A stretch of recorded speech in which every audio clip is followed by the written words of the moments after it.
আমাদের এক দফাটি হলো শেখ হাসিনা সহ এই সরকারের পতন এবং ফ্যাসিবাদের ছিল।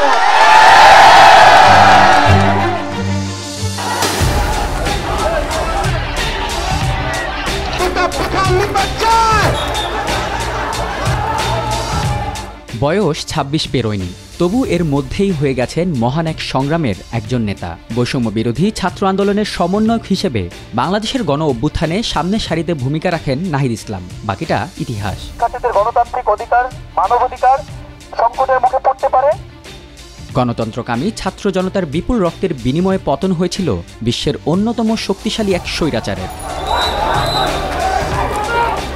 টাইম ম্যাগাজিনের ২০২৪ সালের টাইম 100-এ তার নাম অন্তর্ভুক্ত হয়েছে এবছর। প্রতি বছর বিশ্বের প্রভাবশালী ১০০ ব্যক্তির এই তালিকা প্রকাশ করে বিখ্যাত সাময়িকীটি।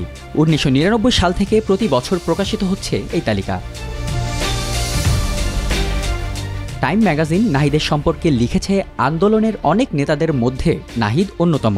বাংলাদেশের কুখ্যাত গোয়েন্দা সংস্থার নির্যাতনের পর জনমানুষের কাছে তার পরিচিতি আরও বাড়তে থাকে। আর এক মিনিট ক্ষমতায় থাকার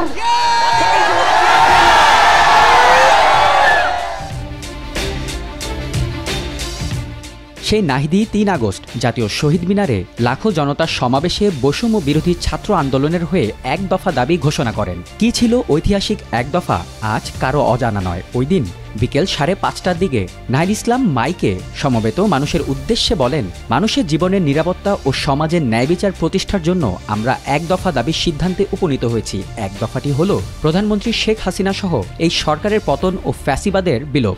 শেখ হাসিনাকে পদত্যাগ করলেই হবে না। এই যে খুন, লুটপাট, দুর্নীতি এই দেশে হয়েছে তার বিচার হতে হবে। আমরা পদত্যাগ দিয়ে তাকে কোনো এক্সিট রুট দিতে চাই না। তাকে পদত্যাগ করতে হবে, বিচারের আওতায় আনতে হবে।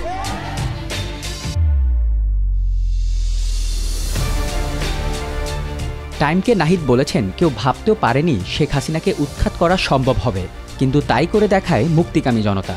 দেশব্যাপী তীব্র বিক্ষোভের মুখে ৫ আগস্ট ভারতে পালিয়ে যান হাসিনা।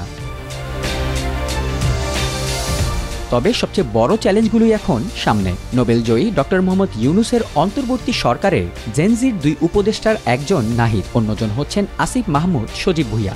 টাইম বলেছে, ১৫ বছরের কর্তৃত্ববাদী শাসনে বাংলাদেশের গণতান্ত্রিক ব্যবস্থা যেভাবে ভেঙে পড়েছে, এখন তাকে মেরামতের চ্যালেঞ্জ নিতে হচ্ছে নতুন সরকারকে। এই বিষয়ে নাহিদের ভাষ্য, আমাদের নতুন প্রজন্মের পালস বুঝতে হবে।